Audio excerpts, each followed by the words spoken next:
और हम लोग एडवांस के उसके दिन के सेकंड सेशन के ऊपर चल रहे हैं। पिछली बार वाले सेशन के अंदर हम लोगों ने एलजेब्रा पे बात करनी चालू करी थी।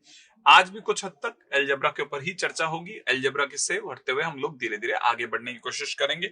तो रिवीजन सेशन में आप सब लोग जबरदस्त तैयारी के साथ में लग जाइए, और इस सेशन के साथ साथ ही आपके जेई मेंस के सेशन की भी तैयारी आप ही को करनी है, क्योंकि जेई मेंस के अंदर हम लोगों ने ऑलरेडी तकरीबन 58 सेशंस लिए हैं, जो कि मेरा ज्यादा ख्याल है हम लोगों ने जो पिछले साल जो 12th के नाम पे जितने सेशन लिए थे उसका ऑलमोस्ट हाफ है। तो इसका मतलब ये कि आधे टाइम तो हमने आपके साथ में जेई मेंस के पीवाईक्यूज और उनसे रिलेटेड क्वेश्चंस की तैयारी कराई है। आज हम जो आगे बढ़ेंगे वो ये कि हम जेई मेंस के साथ साथ हम पूरी कोशिश करेंगे कि अब अपना एडवांस के जो भी है उसको भी लेकर के हम लोग फॉरवर्ड हो। तो हालांकि क्वेश्चन जरूर एडवांस के होंगे, लेकिन जो दिमाग में टारगेट होगा जेई मेंस और एडवांस दोनों रहेगा। जैसा बिल्कुल क्लियर है हम लोगों के इस मामले में, आप भी अपनी तरफ से फंडामेंटली स्ट्रांग रहे। चलिए नेक्स्ट पॉइंट के ऊपर चर्चा करते हैं, माने पहले पॉइंट के ऊपर बात करते हैं जो हम लोगों को पता होना चाहिए कि देखिए सब हमारा जो फर्स्ट क्वेश्चन आएगा वो बड़ा इंटरेस्टिंग होना चाहिए, ठीक है ना, और वो प्रीवियस ईयर्स के क्वेश्चंस में से एक होना चाहिए। तो स्टार्ट करें, है ना भाई। तो चलिए साहब, क्वेश्चन के अंदर पहला क्वेश्चन थोड़ा दिखने में अटपटा लग रहा है। For non negative integers S and R, ये जो दे रखा है आप में से सभी लोग जानते हैं जब भी कोई एस आर इस तरह देगा तो बेसिकली एस सी आर के ऊपर बात करना चाह रहा है, ठीक है ना। तो बेसिकली एस सी आर लिखा हुआ है और एस सी आर की वैल्यू आर अगर बाय द वे एस या ऐसे छोटा है तो उस केस में जो होती है वो है। हाँ, इन केस अगर बाय द वे आर माने जो इसका लोअर सबस्क्रिप्ट है वो अगर बाय द वे एस से बड़ा हो तो आंसर हम लोग 0 लेंगे उस केस में।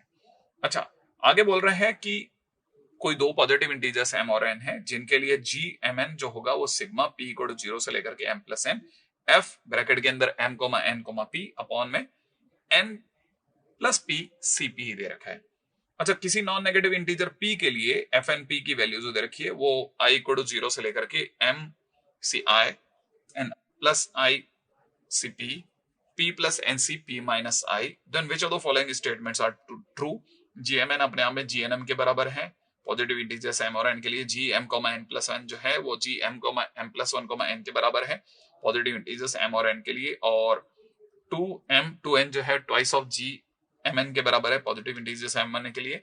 2mn जो है वो अपने आप में gmn का होल स्क्वायर है पॉजिटिव इंटीजर्स m n के लिए। इनमें से कौन सा सही है कौन सा गलत है इसके ऊपर बात करनी है। तो हम लोग स्टार्ट करते हैं साहब क्वेश्चन के ऊपर। अगर बाय द वे बात करी जाए तो सबसे पहली चीज जिसके ऊपर हम लोगों को चर्चा करनी चाहिए वो है F M N P, right.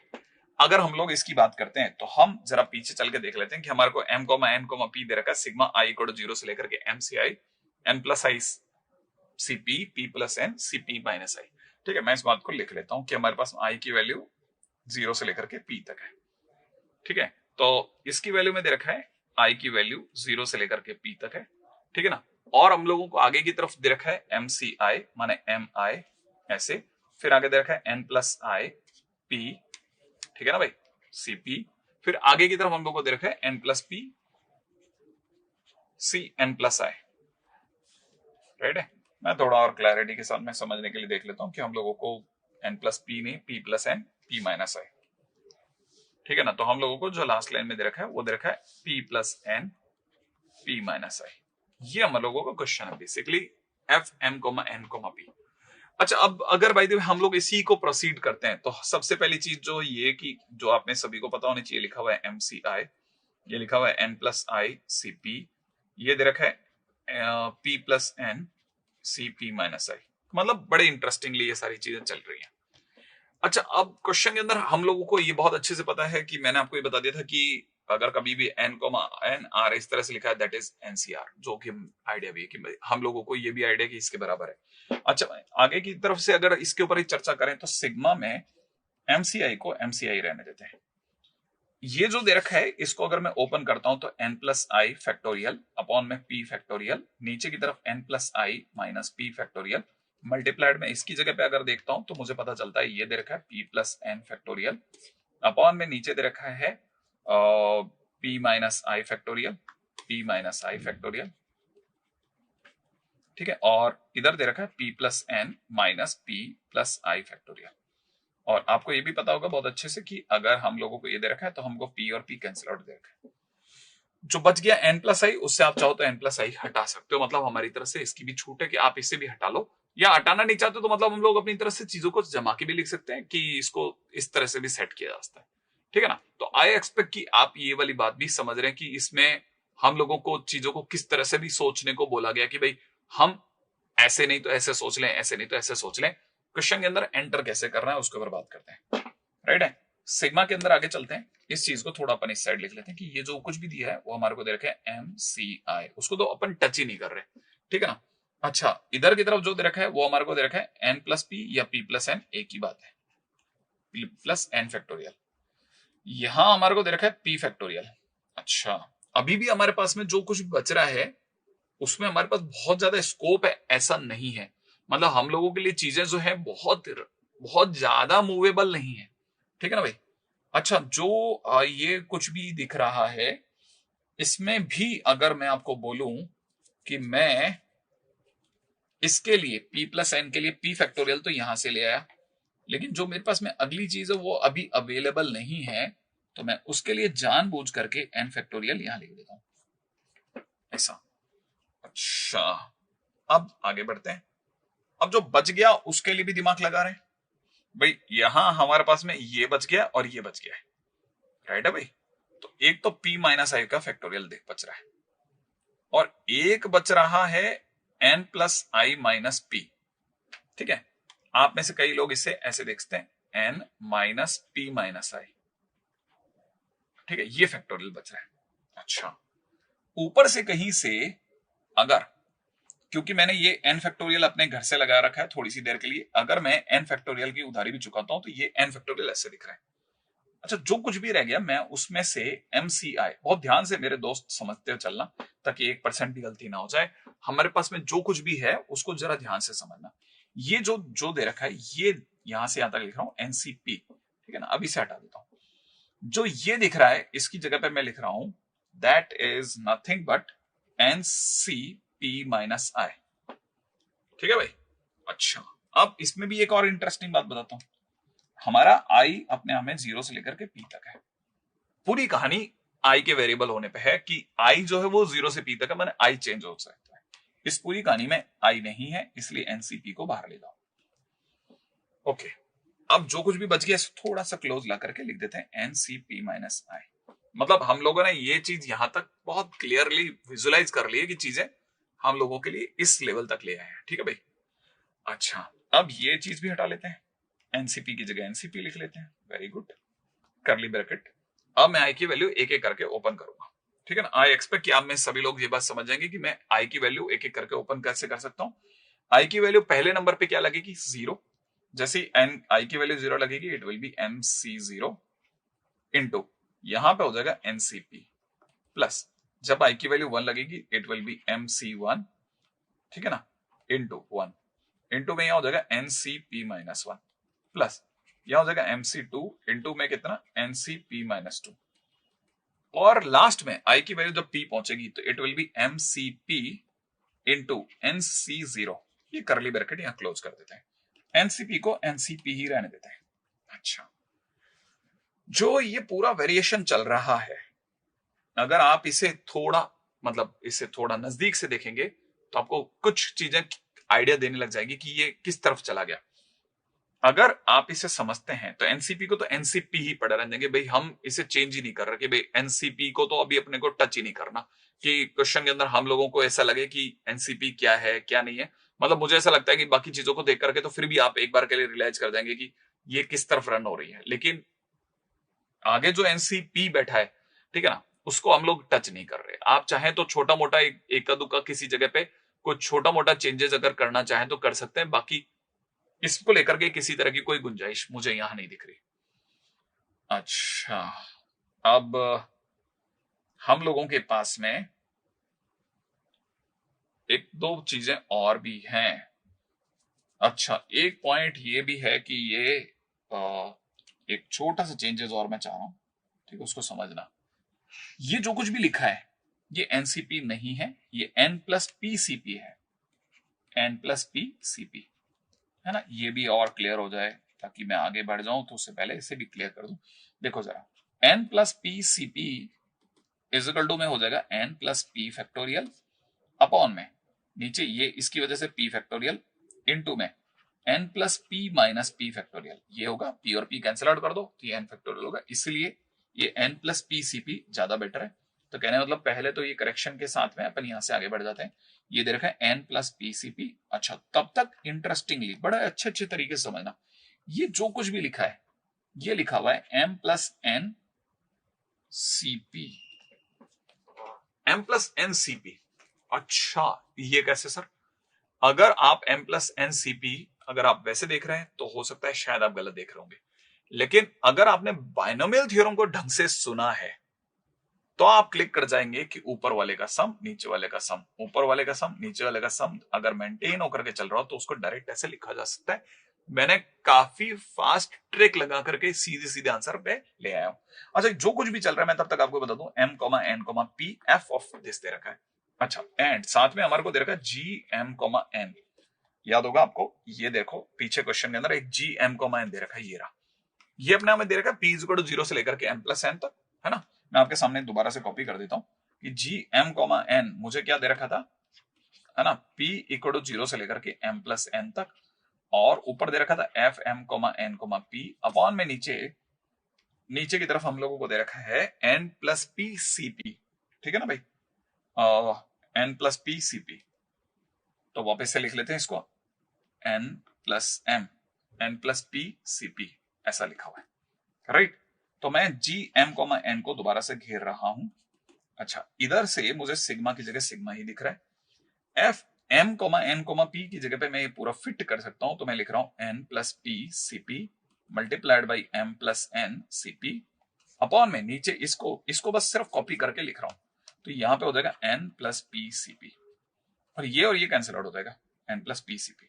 Finally मेरे पास में सिग्मा में क्या रह जाएगा, m plus N C P. अच्छा, और हमारा p की वैल्यू चल रही है 0 से लेकर के m प्लस n तक, है ना, 0 से लेकर के p इज इक्वल टू में 0 से लेकर के m प्लस n तक, ये मेरे पास में g m n बन गया। अब चीजें थोड़ी सी और अच्छे से ग्रिप्ड हुई है मेरे पास में, है ना भाई। तो मुझे ऐसा लगता है कि आप में से कई लोग अब इसे बहुत इजीली समझ सकते हैं। ये जो कुछ भी लिखा है, ठीक है ना, ये जी m n लिखा है ना।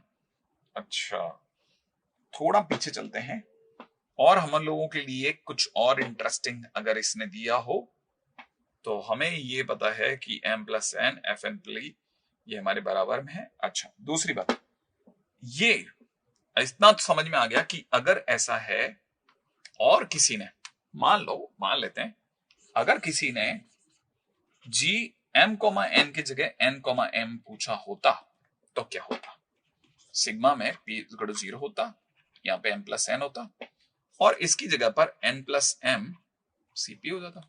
और आपको पता है ये जो लिखा है और ये जो लिखा है ये एक ही तो बात है। इसका मतलब मैं इतनी बात तो मैं भी समझ गया कि g m n is equal to में g n n एक ही बात है साहब। इसका मतलब ऑप्शन ए जो हम लोगों को पीछे दिया हुआ है वो एकदम करेक्ट ऑप्शन है, एक बात, ठीक है ना। मतलब यहां से हम लोगों को क्लियर हो गया। हाँ, m और n आपस में स्विच होते हैं, काम बन जाएगा, ठीक है ना।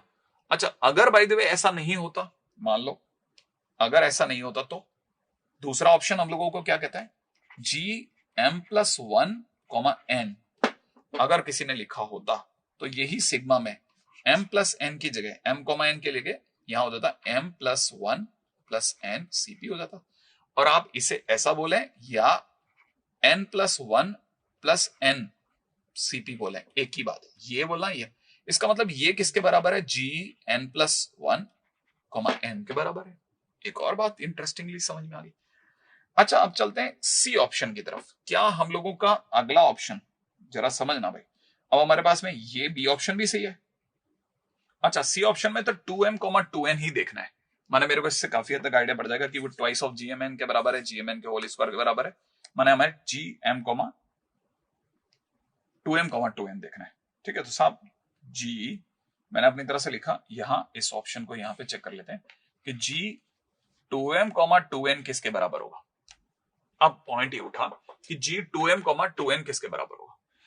अच्छा, जो भी हमारे पास में जो भी वैल्यू आएगी, है ना। बड़ा इसको समझिएगा कि ये वैल्यू किसके बराबर होगी। ये एक्चुअल में G2m, 2n जो होगा वो, अगर आप इस सीरीज को देखते हैं, यहाँ पे 2m होगा, यहाँ पे 2n हो जाएगा, इसमें भी कोई डाउट नहीं, ठीक है ना भाई। अगर आप इसको देखते हैं तो यहाँ पे 2m हो जाएगा, यहाँ 2n हो जाएगा। अगर यहाँ 2m 2n हो जाएगा तो twice of m plus n हो जाएगा, बिल्कुल बराबर बात है, इसमें भी कोई डाउट नहीं है। लेकिन ये जो कुछ भी बन रहा है ये अपने आप में, अगर आप इसे 2 उसमें देखते हैं, ठीक है, तो ये अपने आप में किसके बराबर है, 2 to the power twice of m plus n के बराबर है। बिल्कुल ये ट्वाइस ऑफ इसके बराबर है। अच्छा, आप चाहें तो ये 2 to the power m plus n का होल स्क्वायर के भी बराबर है। हाँ, ये तो इसके बराबर है। और अगर ये इसके बराबर में है तो हम 2 टू द पावर की जगह पे लिख सकते हैं कि ये अपने आप में gm, n के होल स्क्वायर के बराबर भी है। अच्छा, यस सर, बिल्कुल सही बात है। इसका मतलब ये कि gm, n जो है वो एक्चुअल में, मतलब ये जो कुछ भी लिखा है ये इसकी वैल्यू के बराबर है, 2 to the power m plus n के बराबर। एग्जैक्टली, ये 2 to the power m plus n के बराबर है। सर ये कैसे हुआ सर? मैंने कहा अगर मैं आपसे बोलूं कि आप मुझे बताइए, कि बड़े ध्यान से सोच के जवाब देना, कि MC0, MC1, MC2 dash MCm किसके बराबर होगा, तो आप कहोगे कि सर ये 2 टू द पावर m के बराबर है ना? बिल्कुल है। अच्छा, अगर मैं आपको बोलूं कि यही m plus NC0, m plus NCn1 dash m plus NC m plus n हो, तो ये किसके बराबर है, तो आपको कि सर ये 2 to the power m plus n के बराबर है। हाँ, तो आप जरा p की वैल्यू एक एक करके डालो, आपको पता चलेगा ये वाली सीरीज खुल गई। हाँ, ये तो खुल गई, तो 2 to the power m plus n के बराबर। एग्जैक्टली। अब अगर ये इसके बराबर है, ये अगर इस सीरीज के बराबर है, तो इसका मतलब ये कि gm, n की जगह मैं 2 to the power m plus n लिख सकता हूं। तो G2m, 2n के लिए मैं 2 to the power twice of m plus n लिख सकता हूं। सही है। तो इसका मतलब ये कि ये होल स्क्वायर के बराबर है। अगर ये होल स्क्वायर के बराबर है तो बट ऑब्वियस है, इसका मतलब डी ऑप्शन ज्यादा सही है और C option is the only wrong option into the given question. इसका मतलब ये कि इस क्वेश्चन के ए, बी, डी 3 आंसर है। तो अपने आप में बहुत ही खूबसूरत क्वेश्चन, बहुत ही बढ़िया वाला क्वेश्चन, लेवल का क्वेश्चन, अपने आप में कोई डाउट ही नहीं है इसमें कि ये अपने आप में बहुत सुंदर क्वेश्चन है ना भाई। चलो साहब आगे बढ़ते हैं नेक्स्ट क्वेश्चन की ओर, अगले क्वेश्चन की ओर चलते हैं साहब। तो ये एक बहुत ही बढ़िया क्वेश्चन, जिसमें एक एक क्वेश्चन, मतलब एक एक लाइन पर ये क्वेश्चन फाइट लगवाता है, जैसा जेईई एडवांस के क्वेश्चंस करते भी हैं अपने आप में, और अपने को पता भी है कि इस लेवल का क्वेश्चन तो होना ही चाहिए, ताकि वो जब भी हम क्वेश्चन करें तो हमको पता रहे कि भाई वो एक सीमा से बाहर जाकर के ही फाइट लगवाएगा। तो एक बार जब तक मैं आपसे ये बातें कर रहा हूं तब तक आप पीछे इस सारे सॉल्यूशन को देख सकते हैं। इससे रिलेटेड आपकी जो भी क्वेरीज है वो आप पूछ भी सकते हैं, अपने जो ट्यूटर भैया हैं वो संभालेंगे आपके इस बात को, ठीक है ना। तो मुझे ऐसा लगता है कि आप इसको बहुत बहुत बेसिक तरीके से समझें कि क्वेश्चन क्या है, ठीक है ना भाई। उम्मीद, आगे बढ़ते हैं नेक्स्ट क्वेश्चन की ओर, ताकि अपने को भी पता रहे कि भाई क्वेश्चन में बेसिकली क्या डिमांडेड था क्या नहीं था, ठीक है। तो चलिए साहब अपना अगला क्वेश्चन देखें। अगले क्वेश्चन में आ गया है साहब, suppose determinant of this hold for some positive integer. तो ये किसके बराबर है, राइट है भाई। क्वेश्चन में ये पूछा है डिटरमिनेंट ऑफ दिस, है ना। तो पहली चीज जो सबसे पहले हम लोग पकड़ सकते हैं वो क्या है, कि हमें पता है डिटरमिनेंट को तो साइड रहने दो, मैट्रिक्स में अंदर क्या है वो खोलते हैं।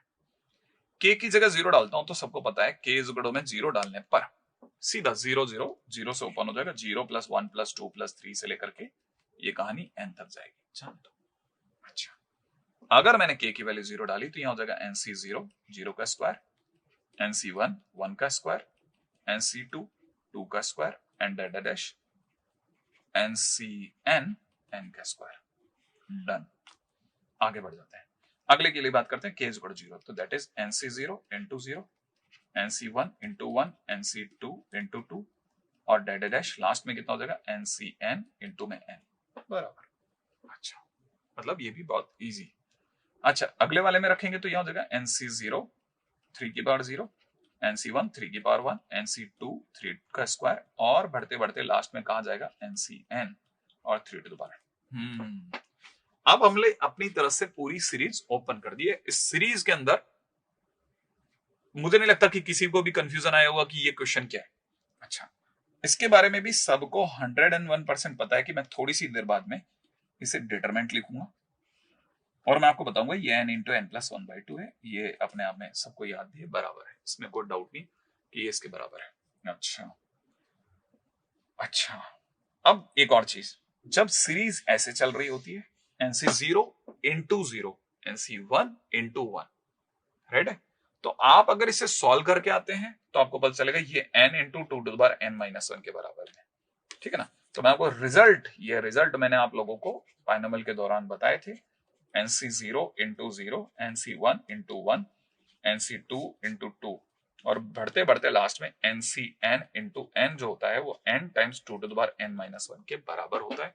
ये आपको याद रखना चाहिए। अच्छा, यही अगर by the way NC0 into में 0 का स्क्वायर हो, NC1 इंटू में 1 का स्क्वायर हो, NC2 इंटू में 2 का स्क्वायर हो, और बढ़ते बढ़ते गाड़ी अगर by the way NCn into में n के स्क्वायर पे जाए, तो क्वेश्चन में n के बाद अगले पे चलता है। ये अपने आप में n इंटू में n प्लस 1 हो चुका होता है, n की जगह n इंटू n प्लस 1 हो चुका, तो ऊपर की डिग्री एक कम हो चुकी होती है। ऐसा एक रिजल्ट है, बेसिक रिजल्ट।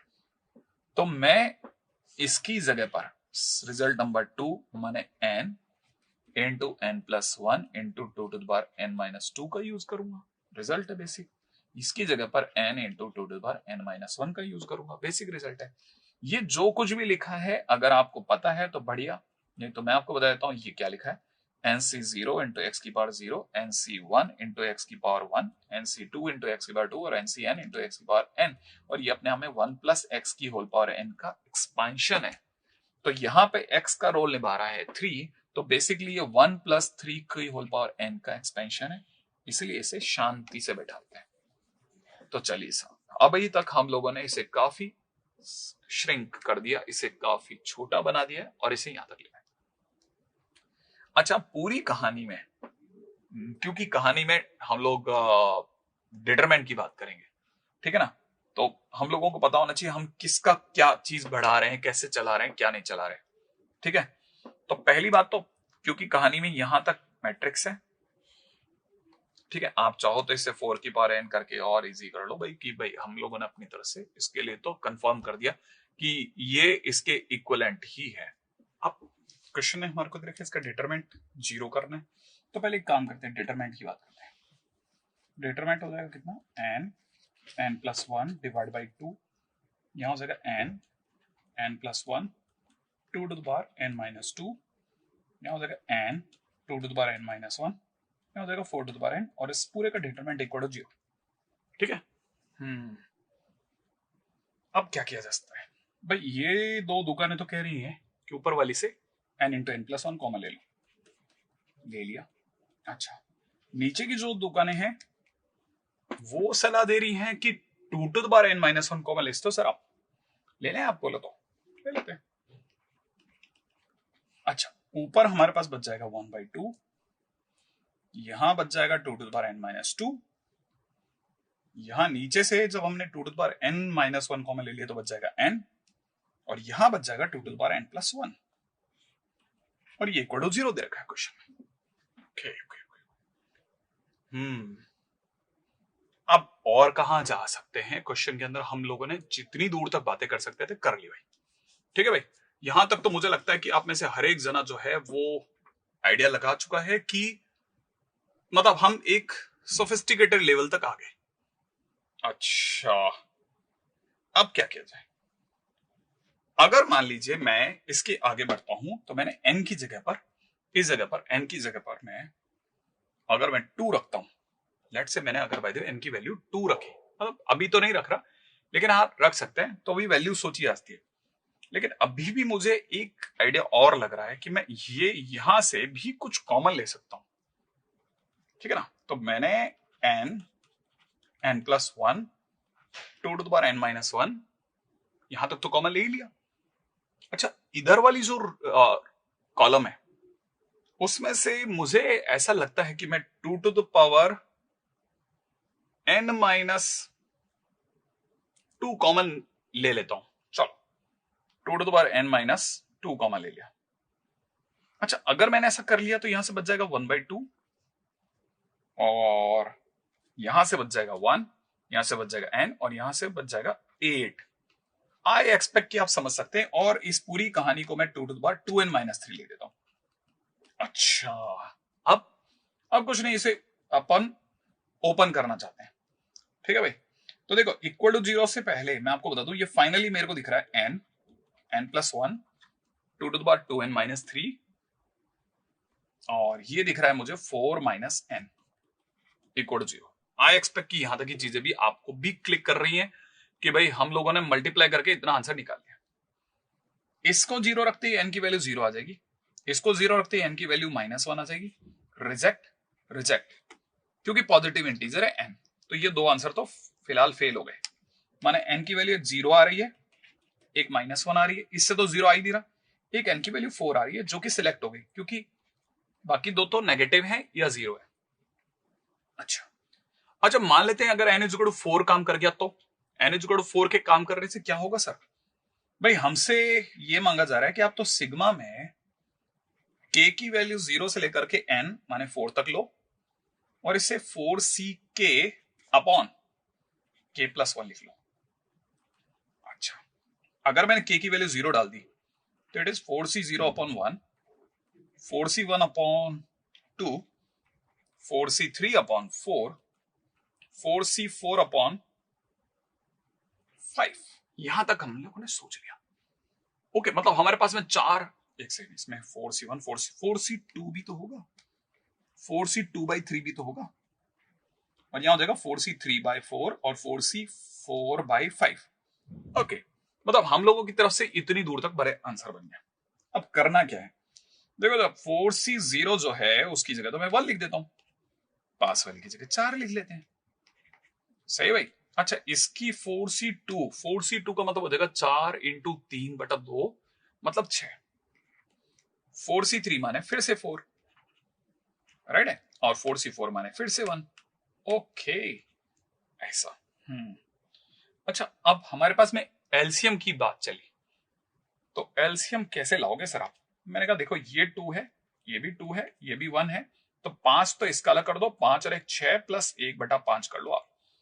हाँ सर, कर सकते हैं, 6 + 1/5, माने आंसर आपका 6.2 है बेसिकली। तो जो भी इसका आंसर रहा होगा, है ना, उसमें 6.2 इज द राइट आंसर। तो जिस भी बच्चे ने 6.2 पे मार्क कर दिया होगा वो इस पूरी कहानी में जीत गया होगा। और ये एक अच्छा क्वेश्चन है, हर बार की तरह से वाकई देखा जाए तो बहुत सुंदर क्वेश्चंस में से एक है, और क्वेश्चन बनने लायक क्वेश्चन है साहब, देखने लायक क्वेश्चन है कि कैसे बन रहा है। तो हम चलते हैं अब अपने अगले क्वेश्चन की तरफ, देखते हैं हमारा अगला क्वेश्चन हमारे को किस तरफ लेके जाएगा, ताकि हमारे को आइडिया रहे कि बेसिकली क्वेश्चन ने क्या डिमांड करी है। तो आप, उम्मीद है पिछले वाले क्वेश्चन के अंदर आप लोगों ने जिस तरह की बातें सुनी और समझी, आपका डेफिनेटली आपका एक्सपीरियंस आपको गेन दे रहा है। हमें x⁹ चाहिए, तो coefficient of x⁹ in 1 + x, 1 + x का स्क्वायर, 1 + x का क्यूब। अच्छा, 1 + x⁴ भी लिख लेता हूँ, 1 + x⁵ भी लिख लेता हूँ, 1 + x⁶ भी लिख लेता हूँ, 1 + x⁷ भी लिख लेता हूँ, 1 + x⁸ भी लिख लेता हूँ, 1 + x⁹ भी लिख लेता हूँ, और फिर डैश डैश करके लास्ट टर्म 1 + x⁴ तक ले जाता हूँ। अच्छा, मुझे क्या चाहिए, x⁹ का, राइट है। x⁹ तो उस दिन भी आ जाएगा जिस दिन सारे 1 1 1 1 आपस में मल्टीप्लाई होते जा रहे होंगे, और साथ में एक बंदे की मल्टीप्लाई x⁹ से हो जाए। तो उस केस में हम क्या कहेंगे कि सोचने की बात ये क्या है कि कितने तरीके से, ठीक है ना, पॉसिबल वेज फॉर x⁹ कौन कौन से हो गए, जिस दिन सारे 1 की मल्टीप्लाई हो जाए, माने सब 1 हो जाए, 1 माने x⁴ हो जाए, और फिर उसकी मल्टीप्लाई x⁹ से हो, तब। अच्छा, या क्या हो सकता है, ये x हो और इस x की 1 से, फिर इसकी 1 से, फिर इसकी 1 से, फिर सारे 1 1 से मल्टीप्लाई होती जाए, ठीक है ना, और फिर इसी तरह से इस 1 से हो जाए, और डैश डैश डैश सारे 1 से मल्टीप्लाई हो जाए। लेकिन सर आपने शायद जल्दबाजी में x⁸ वाले ब्रैकेट को तो टच ही नहीं करा सर। हाँ, मैंने जान के नहीं करा, क्योंकि x की जब सब 1 1 से मल्टीप्लाई होगी तो हमारे पास आंसर आएगा x, और इधर से हम x की पावर 8 को बुला लेते हैं, है ना।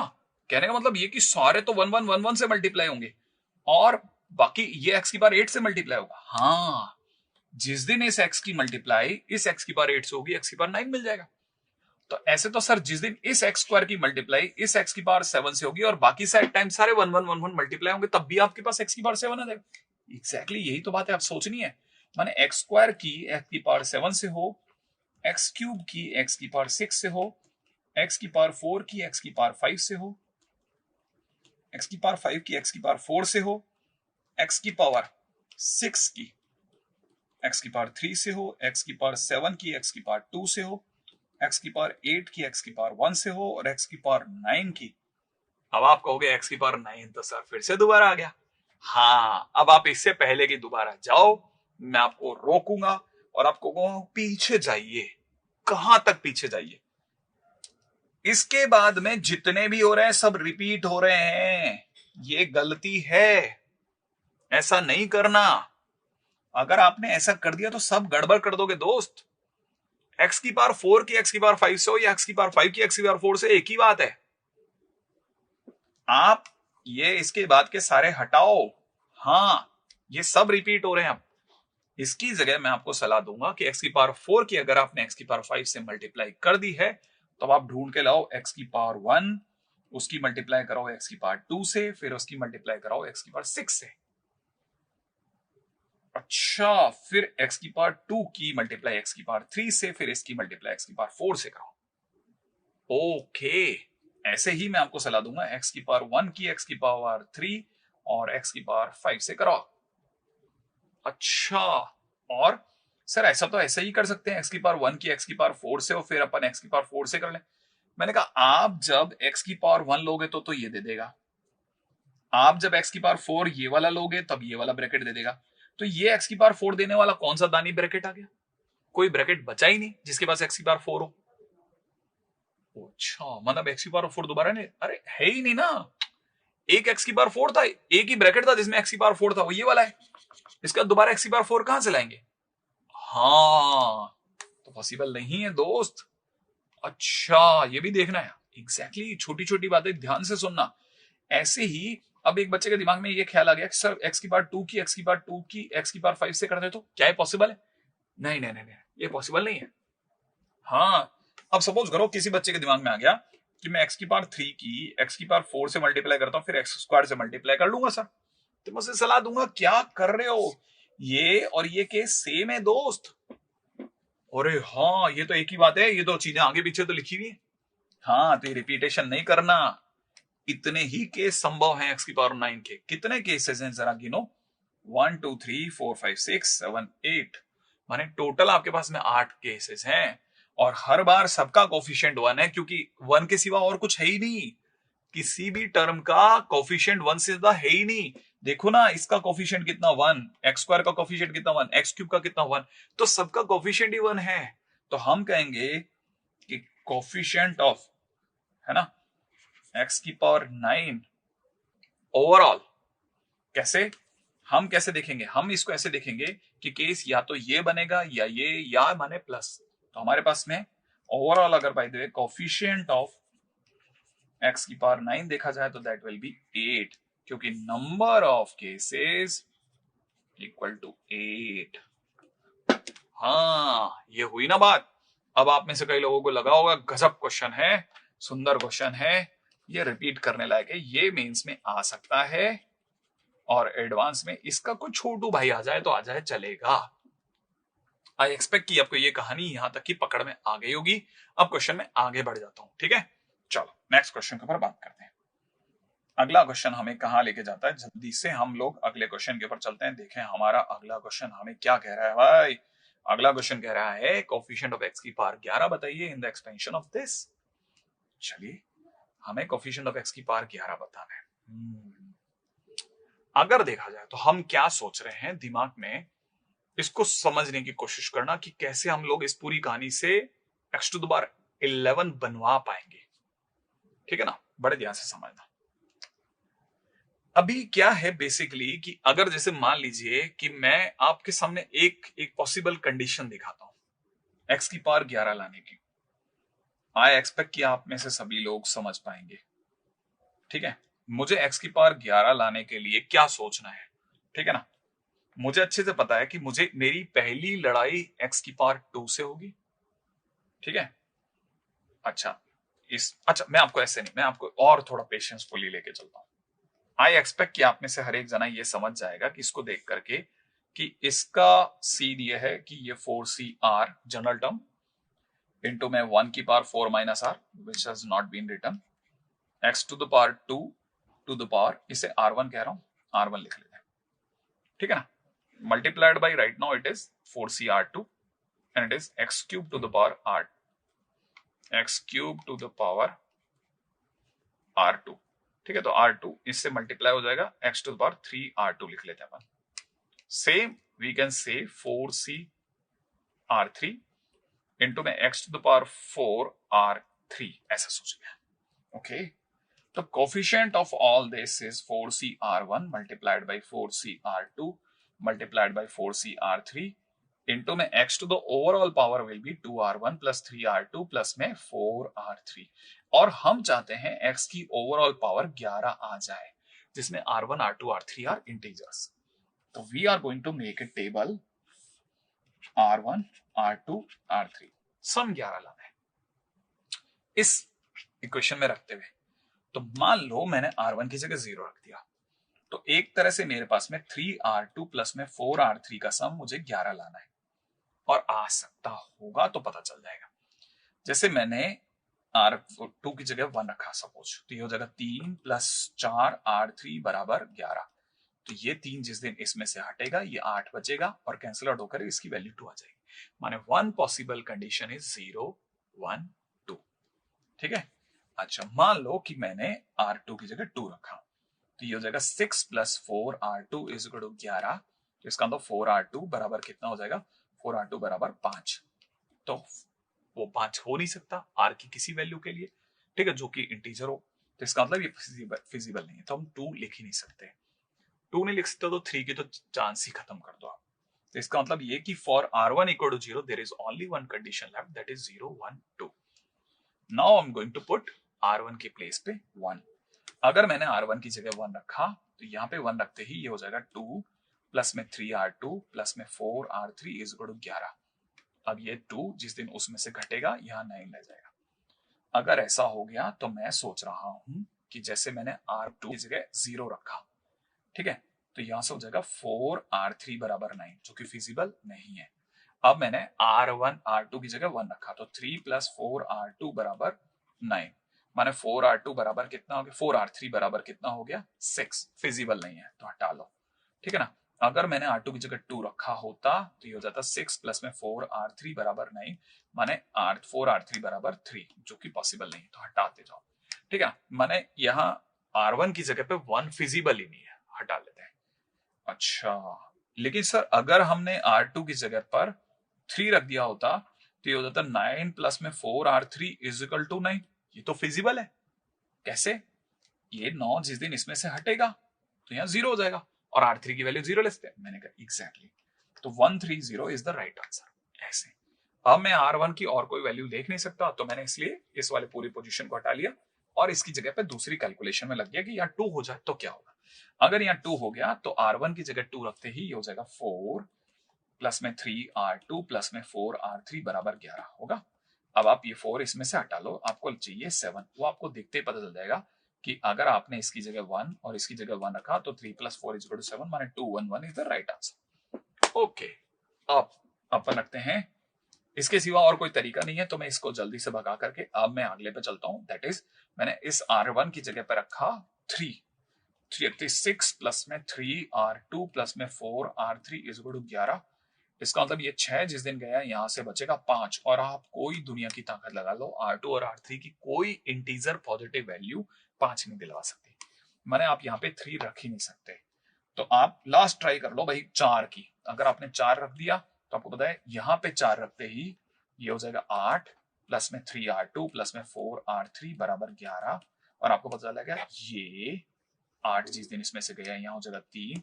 तो आप सोच लोगे कि यहाँ 3 इंटू 1 प्लस में 4 इंटू 0 बराबर 3 दे देगा। इसका मतलब यहाँ 1 और यहाँ 0 भी चलेगा। बहुत बढ़िया, अब हमारे पास में इसके सिवा और कोई केस नहीं है, क्योंकि जैसे मैं 5 रखूंगा उधर की तरफ 1 बचेगा, जो कि फिजिबल नहीं है, इसलिए आप तुरंत वहां से निकल लो। अच्छा, इसका मतलब ये R1 R2 R3 को लेकर के 4 कंडीशन है, और हमें क्या चाहिए? कॉफिशिएंट। तो कॉफिशिएंट क्या क्या हो सकते हैं? कॉफिशिएंट तो यही है, इसमें आप एक पहला सेट रखोगे तो ये बन जाएगा 4C0 multiplied by 4C1 multiplied by 4C2, या अगली बार जब आपने 1 3 रखा तो 4C1 4C3 इंटू में 4C0, अगली बार जब आपने 2 1 1 रखा तो 4C2 4C1 4C1, फिर अगली बार जब आपने रखा तो 4C4 4C1 4C0। ये हो गया केस आपका। अच्छा, लेकिन अगले ने जैसे पूरा आंसर मांगा है, तो हमको पता है ये 1 ये 4 और 4C2 माने 6, ये हो जाएगा 4, ये हो जाएगा 4, ये हो जाएगा 1, ये हो जाएगा 4C2 माने 6 4 4, अगले नंबर को हो जाएगा 1 4 1, फिलहाल ये हो जाएगा 24 प्लस 16 6 चौक 24, और एक बार we are doing some super mistakes.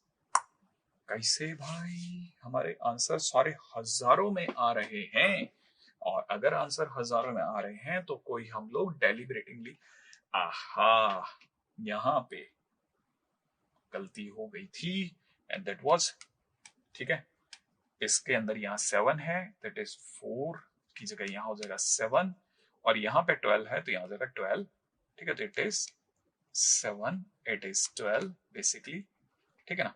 तो यहाँ जब हम लोग लिख रहे होंगे कॉफिशिएंट्स, ठीक है, तो कॉफिशिएंट के नाम पे हम लोगों से क्या क्या बनेगा, देखिए साहब, कॉफिशिएंट के टाइम पे बन जाएगा इट इज 4C0, जो मैं पहला सेट रखूंगा 4C0 7C1 12C2 12C R3 की जगह 2 0 1 2, अगली बार रखूंगा 4C1 7C3 12C0, अगली बार हो जाएगा 4C2 7C1 12C1, बढ़िया, 2 1 1 हो गया, 4C4 7C1 12C0, right, that is 1 into 7 7 और 12 इंटू 11/2 66, प्लस नेक्स्ट टाइम पे आ जाएगा 4 इंटू में 7C3 7C3 माने 7 6 5 डिवाइड बाई 1 2 3 माने 35 मल्टीप्लाइड बाई 12C0 1 होता है, प्लस अगली बार हो जाएगा 4C2 माने 6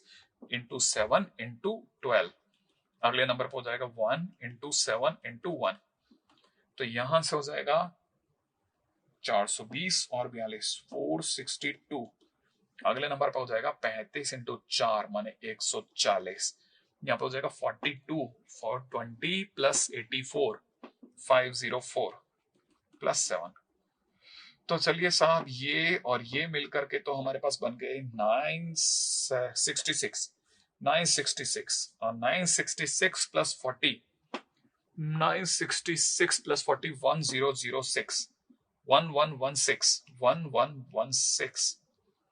और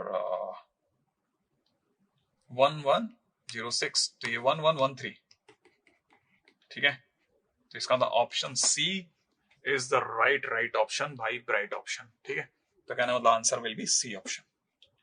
तो बहुत ही क्लासिक क्वेश्चन था, ठीक है, बस जिस तरह की मिस्टेक अपन कर सकते थे वो अपन ने बचा लेते हैं अपन, तो अपने को क्लैरिटी रहेगी कि भाई क्वेश्चन में ऐसे चल रहा है।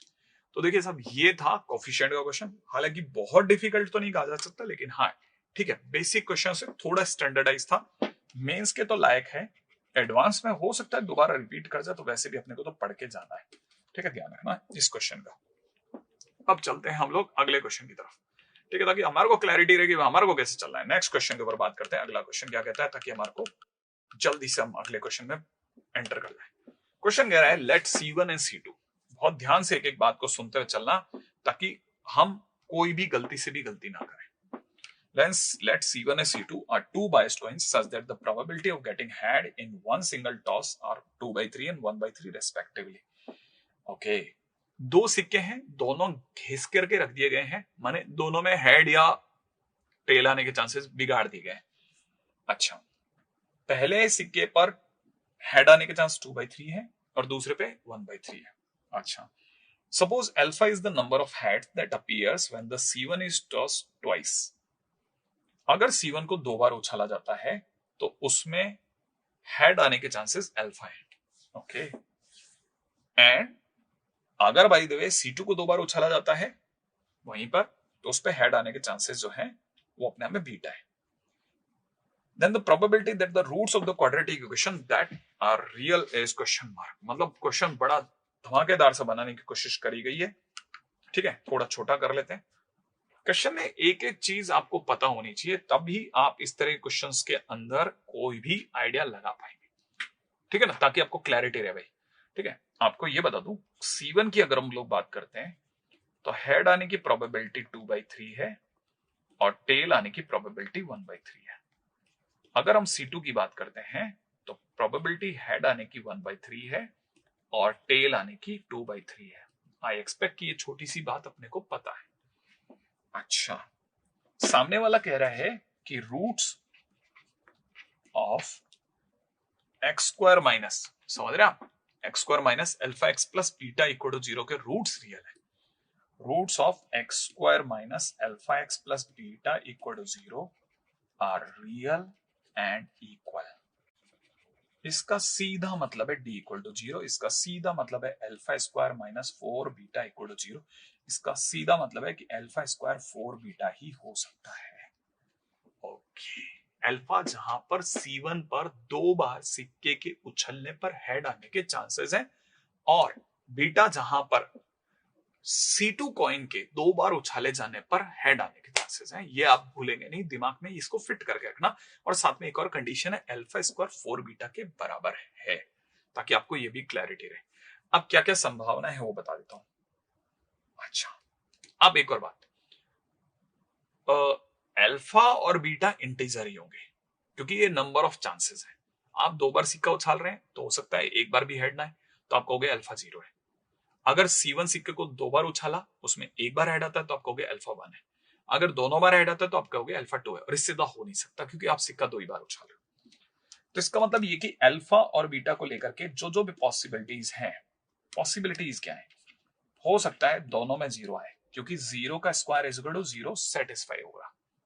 इसके सिवा हो सकता है अल्फा की जगह 2 हो जाए और बीटा की जगह 1 हो जाए। सोचना कैसे, 2 का square is equal to 4 into 1 होता है ऐसे।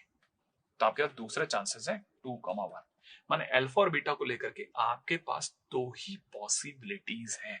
दिमाग में ये चीज आपको क्लियर होना चाहिए भाई, पिक्चर में आपके दिमाग में क्लियर होना चाहिए क्या बोल रहे हैं आप। अच्छा, आपको पता होना चाहिए आप कॉइन को, चाहे वो C1 कॉइन हो चाहे C2 कॉइन हो, दोनों को 2 ही बार उछाल रहे हैं, माने नंबर ऑफ ट्रायल्स 2 है। ठीक है ना, अब समझना, और उसमें भी हेड लाना है, राइट है, हेड आना चाहिए। ठीक है, तो आपको पता होना चाहिए हमारे पास में क्या चीजें, कैसा केस बन रहा है। हम बोलेंगे प्रोबेबिलिटी ऑफ दैट इवेंट, पहले उस इवेंट के होने के चांसेस क्या क्या है वो मैं आपको बोलता हूं। 2C0 माने हेड नहीं आया, 0 मतलब एक बार भी हेड नहीं आया, माने दोनों बार क्या आया, टेल आया। C1 कॉइन उछला है, उसमें टेल आने के चांसेस 1/3, तो 1/3 का स्क्वायर 1/3 1/3 2 बार।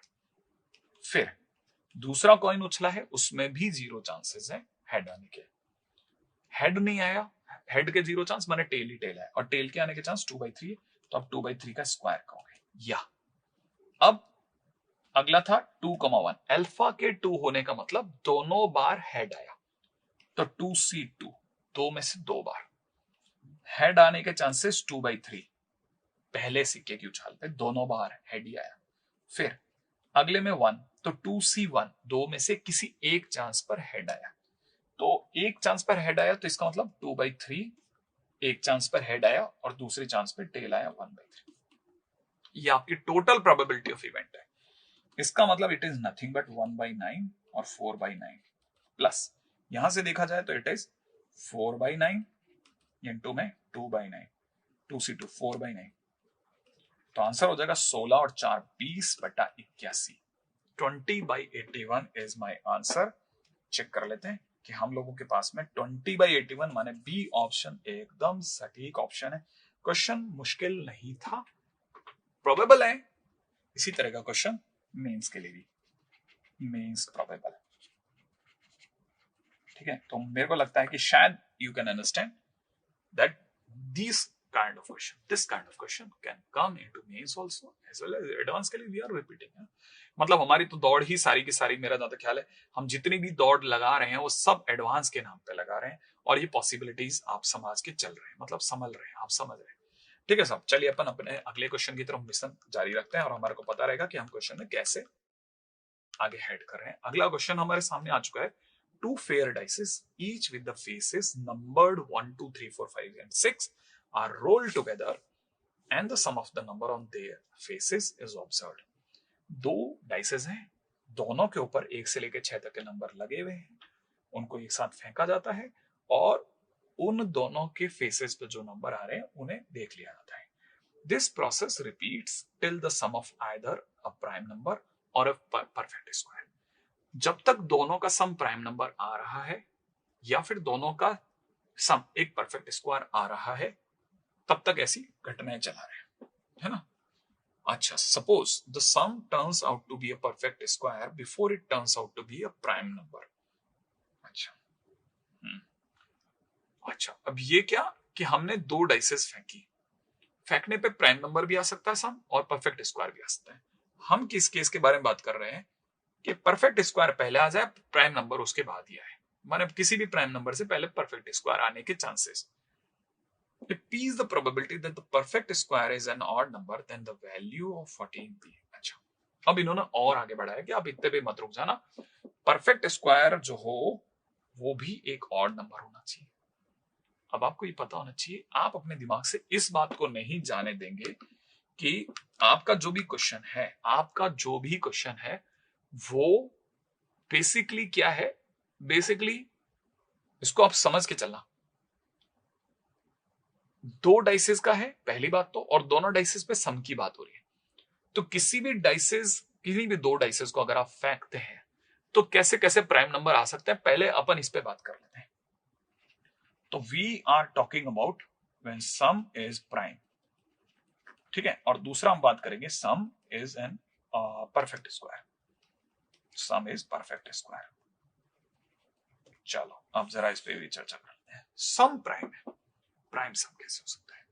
हो सकता है दोनों पे सम 2 आ जाए, इसकी कैसे पॉसिबिलिटी? दोनों पे 1 1 आ जाए। हो सकता है सम 3 आ जाए, कैसे आ सकता है? सम 1 2 आ सकता है, 2 1 आ सकता है। हो सकता है सम 5 आ जाए, जब हमें पता है 1 4 हो जाए, 4 1 हो जाए, या फिर 2 3 हो जाए, 3 2 हो जाए। सही भाई, 4 पॉसिबिलिटीज है।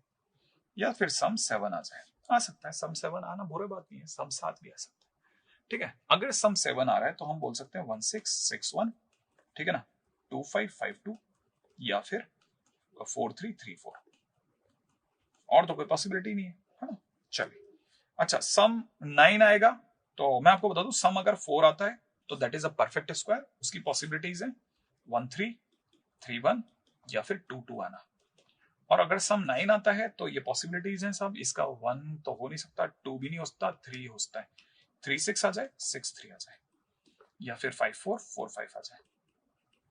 ठीक है ना, 4 ही केसेस हैं। अच्छा, और तो कोई दो डाइसेस की उछाल पर और तो कोई स्क्वायर आ नहीं सकता, इसके बाद तो सीधा 16 होता है, दो डाइसेस मिलकर 16 दे नहीं सकती। हाँ, सम 11 दे सकती है, अगर 11 देती हैं तो पॉसिबिलिटी है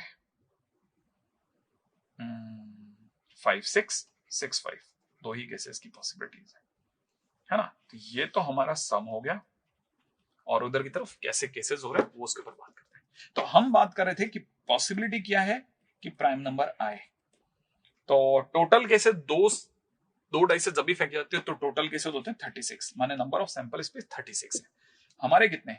1 2 3 4 5 6 7 8 9 10 11 12 13 14 15, तो 15 अपॉन में 36 पॉसिबिलिटी है कि सम एक प्राइम नंबर आ जाए। अच्छा, ऑड आने के क्या चांसेस है? अगर ऑड की बात चले तो पॉसिबिलिटी ऑफ ऑड बोल रहा हूं, क्या बोल रहा हूं, परफेक्ट स्क्वायर आने के क्या चांसेस है? एंड दैट इज 1 2 3 4 5 6 7, तो मतलब 7 डिवाइड बाई 36 चांस है कि जब हमारे पास में एक परफेक्ट स्क्वायर आ जाए। अच्छा, अब क्वेश्चन क्या है, हमसे क्वेश्चन में क्या डिमांड करी जा रही है? हमसे क्वेश्चन में डिमांड करी जा रही है कि हम लॉजिकली सोचें कि क्या चांसेस हैं कि हमने पहले मतलब आप यूं समझिए कि क्या क्या पॉसिबिलिटीज है। पहले मैं आपको सीन समझा देता हूं क्या पॉसिबिलिटीज है, उसके बाद आप सोचना क्या सोचना है। देखो साहब, हमारी प्रोबेबिलिटी क्या है, हमारी प्रोबेबिलिटी क्या है, हमारे चांसेस समझना आप जरा, आपको क्वेश्चन तभी पकड़ में आएगा।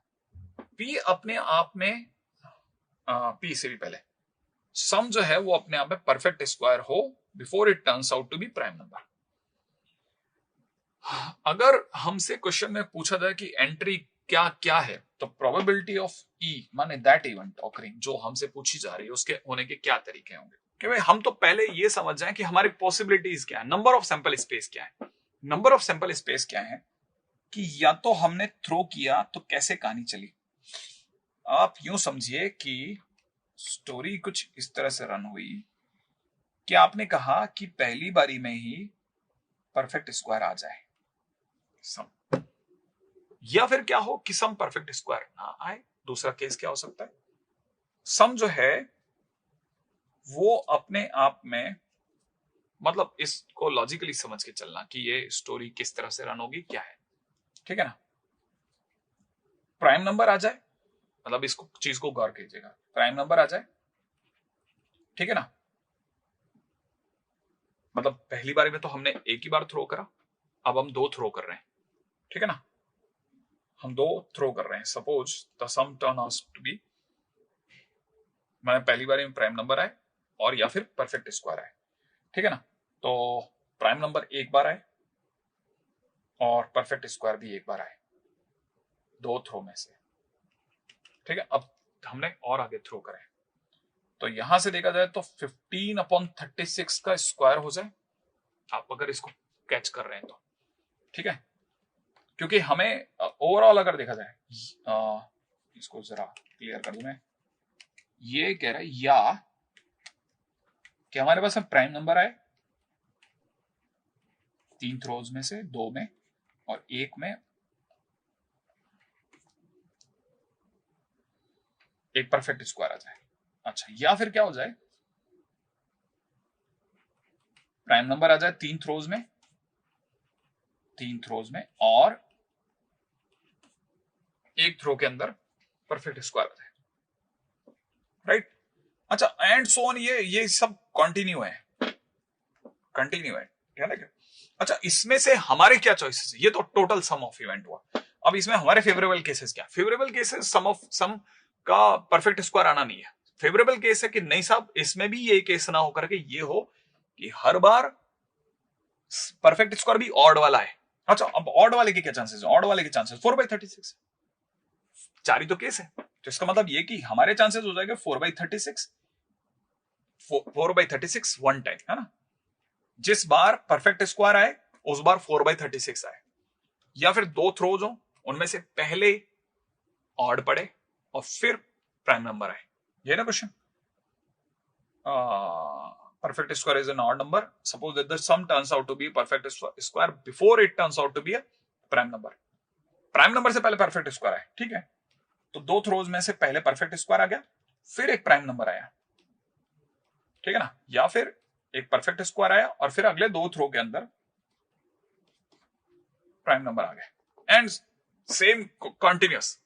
अब ऊपर से अगर आप देख रहे हो, नीचे से अगर आप देख रहे हैं ना, तो आपको पता चलेगा जब ये था तो इसका जवाब ये था, इन दो के केस में ये जवाब है, इन तीन के केस में ये तीन केस जवाब है, एंड सो ऑन, सब कुछ सेम चल रहा है। ऊपर भी 1/36 1/36 का स्क्वायर 1/36 का क्यूब, सेम टू सेम ऊपर और नीचे प्रोपोर्शनेट हो रहा है।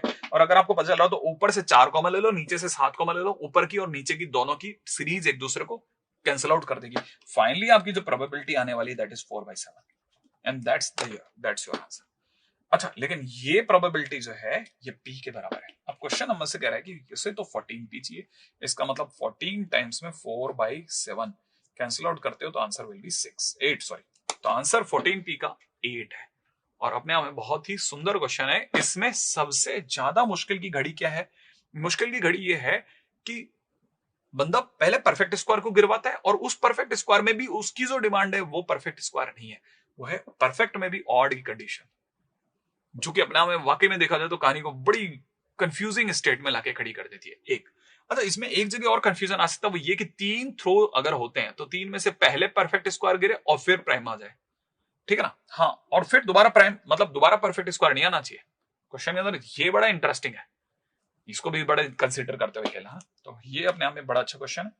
चलिए सब, मेरा दादा ख्याल है आज के दिन के लिए हम लोग इस पे रुक जाते हैं, इस पे विराम ले लेते हैं, और अगली बार फिर मिलते हैं वापस से एडवांस के कुछ क्वेश्चंस के साथ में, जिसमें हम और अच्छे क्वेश्चंस लेकर गएंगे, और अगली बार टाइम लिमिट भी ज्यादा कोशिश करेंगे कि स्पैन को बढ़ाया जाए, क्योंकि जो क्वेश्चंस की लेवल है ना, उस लेवल पे हम कम क्वेश्चंस से ज्यादा क्वेश्चन की तरफ तभी भाग सकते हैं जब हम ज्यादा समय दें। तो अगली बार मिलता हूं और ताकत और एनर्जी के साथ में।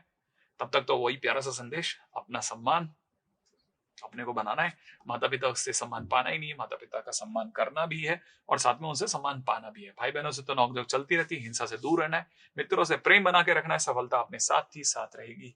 जय हिंद।